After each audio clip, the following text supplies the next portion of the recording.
This morning, a massive and deadly wildfire emergency. It's gone. That's all we got.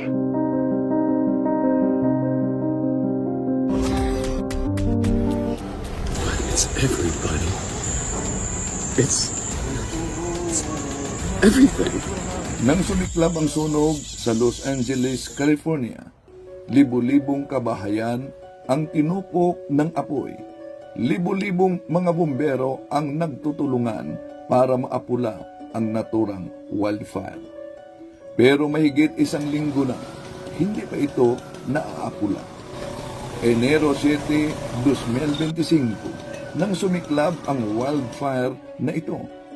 Enero 12, nag-umpisa namang kumalat ang napakaraming maling balita sa social media na di umano may bahay sa Los Angeles na pinag-aari daw ng Kristiyano at may pastor pa ng born again na nag-aangkin na sa born again daw ito.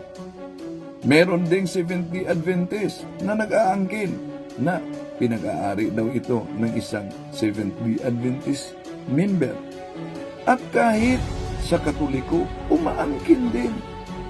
Pero ano ba ang katotohanan sa likod ng kumakalat na larawan? Ito ba'y tunay? Ito ang ating tatalakayin sa video ito. Kaya mapagmatya, huwag agad-agad maniwala. Ngayon ay Enero 19, 2025. Hanggang ngayon, maliit na porsyento pa lamang ng sunog ang naaapula ng kabumbiruhan sa Los Angeles. Katulong ang mga bumbero na nagmula sa iba't ibang estado. Lalong nababahala ang mga residente sa California dahil ayon sa forecast, ngayong darating na linggo, muling magbabalik ang lakas ng hangin. Sa ngayon, medyo mahina na ang hangin, kaya matagumpay na naapula ng mga bumbero ang ilang mga sunog. At dahil napakalaki ang balitang ito, ayon sa Los Angeles, sa loob ng mga maraming taon, ito ang pinakamalalang wildfire na kanilang naranasan. Ngunit may mga kumakalat ngayon na maling mga balita tulad na lang nitong larawan na inyong nakita. Marahil nakita mo na rin ito sa iba't ibang platform. Kumakalat ang larawang ito sa iba't ibang social media platform. Binigyan ng iba't ibang kahulugan. Nilagyan ng mga magagandang mensahe. Pero sa likod ng mga magagandang mensahe, may nagtatagong kadiliman at kasinungalingan. Napakagandang pakinggan at sabihin na ang Diyos ay nagprotekta sa bahay ito. Talaga namang ang Diyos ang ating tagaprotekta. Siya ang ating tagapagligtas. Ngunit ang malaking kasinungalingan na ikinakalat na ang bahay na ito ay sa Los Angeles, California. Ano ba ang katotohanan? Hindi daw ito natupok ng apoy kahit kaliwat kanan na mga bahay ay naging abunan. Maraming mga inosente ang naniniwala at may mga nag-aangking born again pastor pa na sa born again daw ang may-ari nito. Meron ding sabadista na nagsasabing SDA daw ang may-ari nito. At meron ding Katoliko na nagsasabing Katoliko daw ang may-ari nito. Siguradong may maniniwala nito dahil Diyos na ang pinag-uusapan. At kung tunay ito, dapat tayong magdiwang at magandang i-share sa ating timeline. Ngunit, gumawa ng pagsusuri ang ating channel tungkol sa larawang ito. At ito ang nadiskubre. Ang larawang ito ay hindi nagmula sa Los Angeles, California, kundi ang larawang ito ay kuha sa Hawaii. At ang larawang ito ay hindi kuha ngayong taong 2025, kundi kuha ito noong Agosto 10, 2023. At ang kumuha sa naturang larawan ay isang French journalist na nagngangalang Patrick Fallon. Kahit ang Australian Associated Press nagsagawa din ng kanilang pagsusuri sa naturang larawan. At ang resulta ng kanilang pagsusuri, no, images do not show miracle buildings saved from California. Kahit sa CBS News, nagbalita, pero lagpas na 1 taon ang balita kaugnay sa bahay na ito, na ito'y sa Maui, Hawaii at hindi sa Los Angeles. In the middle of the disaster zone in Lahaina, Hawaii, sits this 100-year-old house. Its owners say it's a miracle. When the wildfire swept through on August 8th, it destroyed every single one of the neighboring homes. But this house on Front Street remained standing, seemingly unharmed by the flames that at one point surrounded it. How? A little luck and a lot of preparation. Trip Milliken told a local outlet that when he and his wife bought the house in 2021, it looked like an absolute nightmare. Hindi ito sa California, kundi ito ay sa Maui, Hawaii. Tapos gagamitin ang talatang mababasa sa awit 91:7. Totoo ang talatang ito. Walang problema sa paggamit sa naturang talata. Ngunit kailangang magpagmatyag ang bawat isa. Dapat ba itong gagamitin sa ikinakalat na maling balita? Dahil sa ating panahon ngayon, ay nagsilipara na rin ang napakaraming maling balita, pati na rin ang mga pirated na site. Ito sa Diyos, hinihiling ko sa Ama, maawa ka. Itinataas ko ang aking mga kamay. Basbasan mo ang lahat ng nangyari dito. So we do not claim that we are the true church. The original church is the true church. And that is the only and the one and only true church.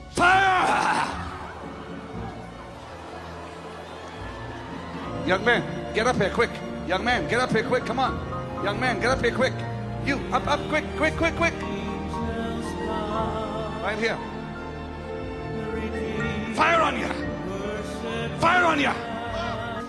Rise up. Yes. Come on. Come on. Pag humingi ako ng eroplano, bibigyan niyo ako. Humingi ako ng helicopter na maganda, bibigyan niyo ako. Humingi ako ng malawak na lupain para sa operation ng Kingdom, bibigyan niyo ako. Hingi ako ng 13 billion pesos para magpatayo ng Kingdom. Ayon sa ulat, totoo na may ilang bahay sa Los Angeles ang hindi nilamon ng apoy. Ngunit, hindi ang bahay na ito na kumakalat sa social media. Mismong si Brother J.C. Romero na isang Catholic apologist ang nagkumpirma na ang bahay ng kaibigan niya sa Los Angeles ay hindi naabo at para sa may-ari nito, malaking tulong umano ang Epifany Holy Chok Blessing na ginagawa niya tuwing Enero 6. And I'm going to share a story with you that's going to really, really pick you up. You've probably seen pictures. I've had friends in Los Angeles sending me pictures of Pacific Palisades, Altadena, Pasadena, several places in the San Fernando Valley that have been burned down to the ground. Entire neighborhoods, buildings. And people are wondering, wow, what could have I done to prepare myself for this? Well, I'll tell you what you could do to prepare yourself for this. There's a friend of mine, he's an attorney, and he's also a movie producer. And so he lives out in Altadena. On Monday, my friend, this attorney, this Catholic movie producer, he did the Epiphany blessing prayer over the doors of his house. Because in the traditional calendar, the Feast of the Epiphany was on Monday, January 6th. And so my Catholic friend did the Epiphany blessing prayer over the doors of his house. That's on Monday, the Feast of the Epiphany in the old calendar. On Tuesday, the fire department told him to evacuate. On Tuesday, January 7th, because the wildfires forced everybody out of the neighborhood to evacuate their homes in Los Angeles County and flee the neighborhood. People that live in Pacific Palisades were told to evacuate Altadena, Pasadena, and at least 500 acres in the San Fernando Valley. So my friend took his family and all his kids, and they evacuated. He comes back home a few hours later, or maybe the next day, and guess what? As he looks around, every house around him was burned to the ground, except his house. His house was unscathed. What did my friend do over his house that probably nobody else in the neighborhood did to their house? He did the Epiphany blessing over the doors of his house on Monday before he was evacuated. And remember, the Epiphany blessing is a prayer asking for divine protection for your house. Coincidence? No. It's not a coincidence. God honors prayer, especially when you're in a state of grace. And this Catholic friend of mine is a serious Catholic who's a lover of Christ. He's well off. I mean, he does well. He's an attorney. He's a movie producer. But boy, oh boy, he's a lover of Christ. And God honored his prayer. He has a bunch of kids. God honored his prayer. He did the Epiphany blessing. He's evacuated by the fire department. Comes back a few hours later. And guess what? His house is the only one standing in the neighborhood. As Catholics, I did the Epiphany blessing on Monday as well, chalking the doors over the doors of my house, and did the Epiphany blessing prayer with my wife. Ito na tradisyon ang marami nang nakakalimot. At meron pang nag-post sa social media na pare na nagkomento na kahit wala itong Epiphany Chok, ang panalangin ng Diyos at ang kanyang proteksyon ay talaga namang matatanggap sa bawat isa. Totoo naman. Ngunit sa Epiphany blessing, makikita natin ang intensyon mismo ng buong simbahan, batay sa sinasambit natin na panalangin. At ang magandang intensyon na ito ay naaayon sa San Mateo Kapitulo 7, versikulo 7. Humingi kayo at kayo'y bibigyan. At may ibinahaging napakagandang panalangin si Brother G.C. Romero na dapat gagamitin natin mga Katoliko para sa ating proteksyon. But every night, here's a prayer I do over my house every single night before I go to bed. It's in my book, Lord, Prepare My Hands for Battle, on page 80. I pray this every single night over my house. I pray, part of my evening prayers, I say, Most Blessed Virgin Mary, whose heart is sorrowful and immaculate, we recognize thee as the Lady and Queen of this house. We consecrate this house and everything in this house to your immaculate care and maternal protection. Have the kindness to preserve it from any evil, from fire, water, thunder, storms, earthquakes, from robbers, wicked people, from revolutions, war, raids, from persecution and taxes, from any other evil known by thee. Bless, protect, defend, and preserve as thy personal property those who live and will live here. Keep them from adversity and misfortune, but above all, preserve them from offending God. Let not a single mortal sin be ever committed in this house, and may all those who enter it work for the glory of God, for the reign of Jesus and Mary. Let this house be forever consecrated to you, O Jesus and Mary. Let it be blessed with all those who inhabit it. Amen. I pray that prayer every single night over my house before I go to bed. One of my evening prayers. Guess what? This prayer is an old Catholic prayer that comes from France.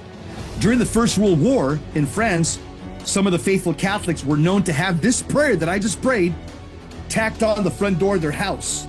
And guess what?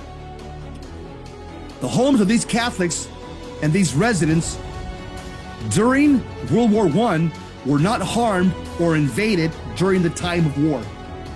Pero tandaan din natin na ang panalangin, ang sakramental tulad sa Blessed Show, ay magiging epektibo sa ating buhay sa tatlong kondisyon. Tamang pananampalataya, hindi namumuhay sa mortal na kasalanan, at namumuhay ayon sa grasyang makapagbabanal sa tao. Ang mga ito ay talagang kailangan at dapat meron tayo.